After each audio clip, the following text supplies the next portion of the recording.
والإسلام ديني ومحمدا رسول الله ويقيني.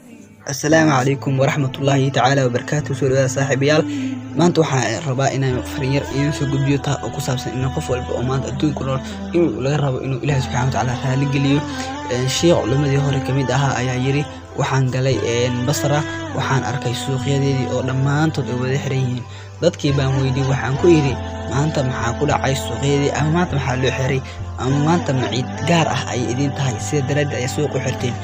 markaas bay ku dhaheen maya laakiin si Xasan al-Basri ayaa joogay masaajidka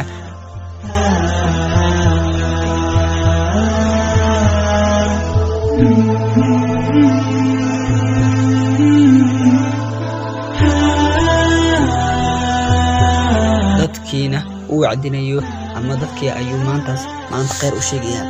sidaasi bay ahaayeen dadkeenii hore ama sidaas bay looga wanaagsanayeen. maanta waxaa arkaynaa markaa anagoo magaalka marayna ama magaalka socono dhalinyartii suuqyadii wixii dhan oo wada furan maqaayadihii meelihii dhan ku bishiik meesha lagu cabaayay wixii dhan oo furan daadwaas talaado lagu jiro aysan qof kasta u ajiibin. inta adduunka noshaan Ilaahay subhanahu wa ta'ala inaad raali geliso ayaa waajib ku ah maahan inaad ganacsigaada ka hormariso cibaadada Ilaahay subhanahu wa ta'ala oo wax ma ku tarayso maalinta qiyaamaha ku taray waa camalkaaga. haddaba aan ku dadaalno salaada waxyaabaha wanaagsan Ilaahay subhanahu wa ta'ala oo inoo sheego. Assalaamu calaykum wa rahmatullahi ta'ala wa barakaatuh.